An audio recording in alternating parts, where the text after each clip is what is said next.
ഞാൻ വന്നിട്ടുള്ളത് ഒരു കിഡിലൻ കറി ആയിട്ടാണ്. അപ്പോൾ ഈ ഒരു കറി ഉണ്ടെന്നുണ്ടെങ്കിൽ പിന്നെ നമുക്ക് ചോറിന് വേറെ ഒന്നും വേണ്ട കേട്ടോ. അത്രയ്ക്കും ടേസ്റ്റി ആയിട്ടുള്ളൊരു കറിയാണ്. ഒരു പിടി ചെറിയുള്ളി, കുറച്ച് പുളി ഉണ്ടെന്നുണ്ടെങ്കിൽ നമുക്ക് നിമിഷങ്ങൾക്കുള്ളിൽ ഉണ്ടാക്കാൻ പറ്റുന്നൊരു കറിയാണ് കേട്ടോ. അത് നല്ല ടേസ്റ്റാണ്. പിന്നെ 2 ദിവസം വരെ കേടുകൂടാതിരിക്കുന്ന ഒരു കറിയാണ് കേട്ടോ അത്. ഇപ്പോൾ കറി ഉണ്ടാക്കാൻ വേണ്ടിയിട്ട് ഒരു മൺചട്ടി ചൂടാക്കിയിട്ടുണ്ട്. അതിലോട്ട് 4 ടേബിൾ സ്പൂൺ വെളിച്ചെണ്ണ ചേർത്തിട്ടുണ്ട്. പിന്നെ ഒരു 1/4 ടീസ്പൂൺ ഉലുവ ഇട്ട് കൊടുക്കുക. ഉലുവ ഒരു ബ്രൗൺ കളർ ആയതിനു ശേഷം നമുക്ക് ഇതിലേക്ക് വെളുത്തുള്ളി ഇട്ട് കൊടുക്കുക. ഞാനിപ്പോൾ 2 തുടം വെളുത്തുള്ളിയാണ് കേട്ടോ എടുത്തിട്ടുള്ളത്. അപ്പോൾ വലിയ വെളുത്തുള്ളിയൊക്കെ ആണെന്നുണ്ടെങ്കിൽ നീളത്തിൽ ഇതുപോലെ ചെരിച്ചിട്ട് ചെറുതായിട്ടൊന്ന് കട്ട് ചെയ്തിട്ട് വേണം ഇട്ട് കൊടുക്കാൻ. കാരണം കുറച്ച് കട്ട് ചെയ്തിട്ട് ഇട്ട് കൊടുക്കുകയാണെന്നുണ്ടെങ്കിൽ പെട്ടെന്ന് തന്നെ വെളുത്തുള്ളി വഴന്ന് കിട്ടും. അപ്പോൾ വെളുത്തുള്ളി നമ്മൾ ഇതുപോലെ 2 തുടം വെളുത്തുള്ളിയൊക്കെ ചേർക്കണം കേട്ടോ. അപ്പോൾ നല്ലൊരു ടേസ്റ്റും ഫ്ലേവറും ആണ്.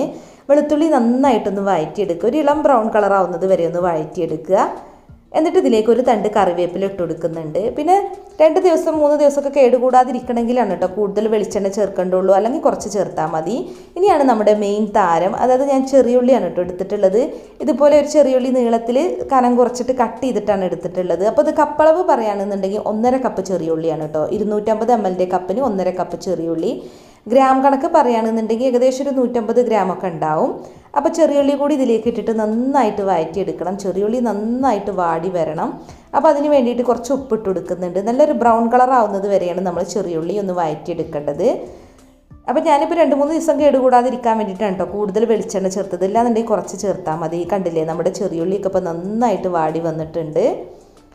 ഇനിയിപ്പോൾ ചെറിയുള്ളി ഇല്ലാന്നുണ്ടെങ്കിൽ സവാള വെച്ചിട്ട് ഇതുപോലെ ചെയ്യാം കേട്ടോ. പക്ഷേ ചെറിയുള്ളി കൊണ്ട് ചെയ്യുമ്പോഴാണ് കൂടുതൽ ടേസ്റ്റ്. അപ്പോൾ ഒരു 1/4 ടീസ്പൂൺ മഞ്ഞൾപ്പൊടി ഇട്ട് കൊടുത്തിട്ടുണ്ട്. പിന്നെ ഒരു 4 ടേബിൾ സ്പൂൺ മുളക് പൊടിയാണ് ഇട്ട് കൊടുക്കുന്നത്. അപ്പോൾ എരിവിന് ആവശ്യത്തിന് നമ്മൾ മുളക് പൊടി മാത്രമാണ് ഇട്ട് കൊടുക്കുന്നത്. അപ്പോൾ നമ്മുടെ എരിവിനനുസരിച്ചിട്ട് വേണം മുളക് പൊടി ഇട്ട് കൊടുക്കാൻ. ഇത് നല്ല എരിവുള്ള മുളക് പൊടിയാണ്, അല്ലാതെ കാശ്മീരി റെഡ് ചില്ലി ഒന്നും അല്ല കേട്ടോ. അപ്പോൾ മുളക് പൊടിയുടെ പച്ചച്ചുവ മാറുന്നത് വരെ നന്നായിട്ടൊന്ന് വഴറ്റിയെടുക്കണം. എണ്ണ തെളിഞ്ഞ് വരുന്നത് വരെ ഒന്ന് വഴറ്റിയെടുക്കുക.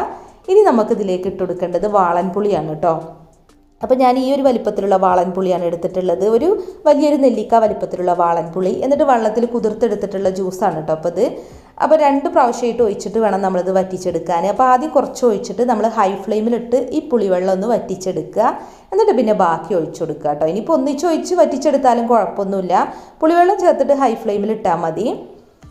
അപ്പോൾ കുറച്ച് ഗ്രേവി ആയിട്ട് വേണമെന്നുണ്ടെങ്കിൽ കുറച്ച് വെള്ളം വറ്റിച്ചാൽ മതി കേട്ടോ. ഞാൻ നല്ല തിക്കാക്കിയിട്ടാണ് എടുക്കുന്നത്. നമ്മൾ ചട്നിയൊക്കെ ഉണ്ടാക്കുന്ന പോലെ വേണമെന്നുണ്ടെങ്കിൽ നല്ല തിക്കാക്കി എടുക്കുക കേട്ടോ. അപ്പോൾ കൂടുതൽ ടേസ്റ്റാണ്. പിന്നെ ഇതിൽ നിന്ന് കൂടുതൽ കറിയൊന്നും നമ്മൾ ചോറിലേക്ക് ഒഴിക്കേണ്ട ആവശ്യമില്ല. ഒരു സ്പൂണൊക്കെ ഒഴിച്ചാൽ തന്നെ നമുക്ക് ഒത്തിരി ചോറ് കഴിക്കാൻ പറ്റും കേട്ടോ. കാരണം നല്ല എരിവും പുളിയും നല്ല ടേസ്റ്റുള്ളൊരു കറിയാണ്. ഇനി നമുക്കിതിലേക്ക് ആവശ്യത്തിനുള്ള ഉപ്പിട്ട് കൊടുക്കാം. അപ്പോൾ നമുക്ക് എത്രയാണോ ഗ്രേവി വേണ്ടത് അതിനനുസരിച്ചിട്ട് വറ്റിച്ചെടുക്കുക കേട്ടോ. നല്ല ഗ്രേവി വേണമെന്നുണ്ടെങ്കിൽ കുറച്ച് വറ്റിച്ചെടുക്കുക. നല്ല തിക്കായിട്ടാണ് വേണ്ടതെങ്കിൽ അങ്ങനെ. അപ്പോൾ നല്ല എരിവും പുളിയുള്ളൊരു കറിയാണ്. അപ്പോൾ അതിൽ നിന്ന് കുറേയൊന്നും വേണ്ട, കുറച്ച് മതി നമുക്ക് ചോറുണ്ണാൻ. അപ്പോൾ കണ്ടില്ലേ, കാണാൻ തന്നെ എന്ത് കളർഫുൾ ആയിട്ടുള്ള കറിയല്ലേ. നല്ല റെഡ് കളറിലാണ് ഇരിക്കുന്നത്. അതുപോലെ നല്ല ടേസ്റ്റുമാണ് കേട്ടോ. അപ്പോൾ ഇതിപ്പോൾ നല്ല തിക്കായിട്ടുണ്ട്, കണ്ടില്ലേ, നല്ല പോലെ കുറുകി എണ്ണയൊക്കെ തെളിഞ്ഞ് വന്നിട്ടുണ്ട്. ഇനിയിപ്പോൾ നമുക്കത് ഓഫ് ചെയ്യാം കേട്ടോ.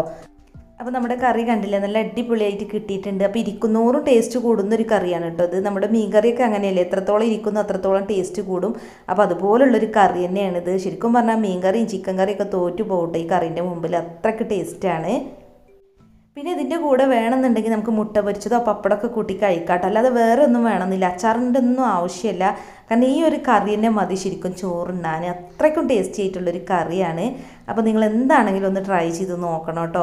പിന്നെ നമ്മുടെ വീട്ടിൽ കറികൾ ഉണ്ടാക്കാൻ ഒന്നും ഇല്ലാതിരിക്കുന്ന സമയമുണ്ടല്ലോ, അപ്പോൾ എന്താണെങ്കിലും ഉള്ളി അതുപോലെ പുളിയൊക്കെ ഉണ്ടാവും. അപ്പോൾ ഉണ്ടാക്കാൻ പറ്റിയിട്ടുള്ളൊരു അടിപൊളി ഉള്ളിപ്പുളിക്കറി തന്നെയാണിത്. ശരിക്കും ഒന്നുമില്ലാതെ ഉണ്ടാക്കുന്ന സമയത്തല്ല, നമുക്ക് എപ്പോഴും ഉണ്ടാക്കാൻ പറ്റുന്നൊരു കറി കൂടെയാണ് കേട്ടോ അത്. നല്ല ടേസ്റ്റി ആയിട്ടുള്ളൊരു കറിയാണ്.